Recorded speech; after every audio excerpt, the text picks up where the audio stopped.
ان الحمد للہ والصلاۃ والسلام علی رسول اللہ۔ نماز جنازہ میں کتنی تکبیریں پڑھنی چاہیے؟ نماز جنازہ میں جو تکبیرات کی تعداد ہے، اللہ کے نبی صلی اللہ علیہ وسلم کی احادیث کے مطابق وہ 3 سے لے کے 9 تک ہے۔ اللہ کے نبی صلی اللہ علیہ وسلم کے ایک صحابی حضرت زید بن ارقم رضی اللہ تعالیٰ عنہ، انہوں نے ایک جنازہ پڑھایا، تو انہوں نے جنازہ میں 4 تکبیرات کی بجائے 5 پڑھیں۔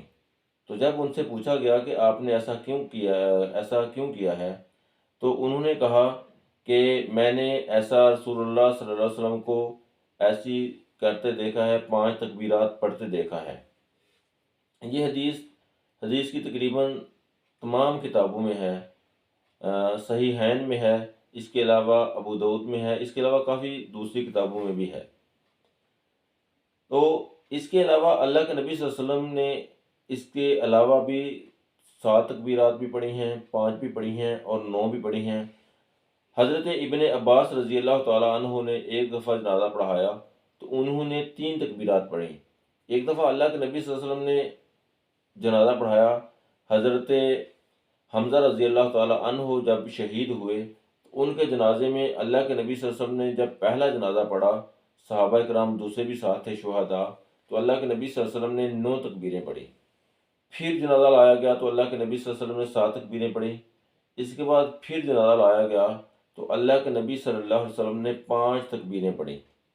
اس کے بعد حضرت علی رضی اللہ تعالیٰ عنہ نے ایک دفعہ جنازہ پڑھایا تو انہوں نے حضرت قتادہ کا جنازہ پڑھایا تو انہوں نے 7 تکبیریں پڑھی۔ حضرت علی رضی اللہ تعالیٰ عنہ نے حضرت سہل بن حنیف کا جنازہ پڑھایا تو انہوں نے 6 تکبیریں پڑھی۔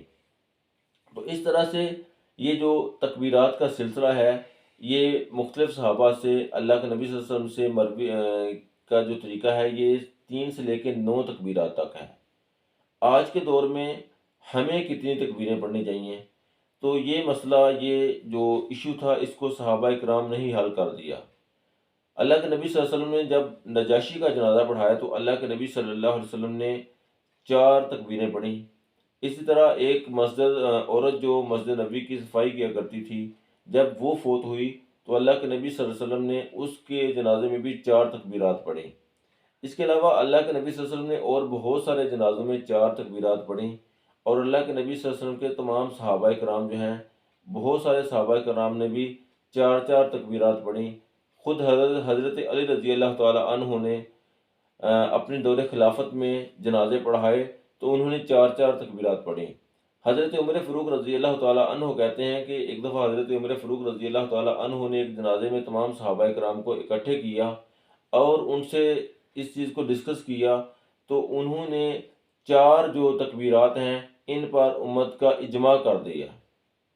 تو اب جو 4 تکبیریں ہیں ان پر امت کا اجماع ہے، اور اجماع جو ہے وہ قرآن و حدیث ہی کی حیثیت رکھتا ہے۔ اجماع جو ہے اس کی مخالفت کرنا ایک گناہ ہے، بہت بڑا گناہ ہے، اور اس پر بہت سے علماء کرام نے بہت سخت فتوے دیے ہیں۔ تو جو آج کے دور میں صحابہ کے بعد جو طریقہ رائج ہے، جس پر امت کا اجماع ہے، وہ 4 تکبیریں ہیں۔ اب ہم 4 سے نہ کم پڑھ سکتے ہیں، نہ ہی 4 سے زیادہ پڑھ سکتے ہیں، اور تمام صحابہ کرام نے بھی اسی پر عمل کیا جب اس پر اجماع ہو گیا۔ اس کے بعد جو صحابہ کے بعد جو دوسرے تابعین تھے، انہوں نے بھی اس بات پر عمل کیا، تبع تابعین نے بھی اس بات پر عمل کیا۔ تو اب جو جنازہ کی تکبیریں ہیں ان کی تعداد جو فائنل ہے وہ 4 ہے، جس پر امت کا اجماع ہے۔ اب ہم نہ 3 پڑھ سکتے ہیں، نہ 5 پڑھ سکتے ہیں، نہ 6 پڑھ سکتے ہیں، نہ 7 پڑھ سکتے ہیں، اور نہ ہی 9 پڑھ سکتے ہیں، کیونکہ اللہ کے نبی صلی اللہ علیہ وسلم نے جو سب سے زیادہ جنازے پڑھائے وہ بھی 4 تکبیروں والے ہی تھے۔ اس کے علاوہ صحابہ کرام کے بھی جو اکثریت جنازے تھے وہ بھی 4 تکبیروں والے تھے۔ تو اس بات پر صحابہ کرام نے اجماع کر لیا، اور یہی ابھی امت کا موقف ہے، اور امت کو اسی پر عمل کرنا چاہیے۔ اس کے علاوہ کسی دوسرے موقف کو ابھی اپنانے کی ضرورت نہیں ہے۔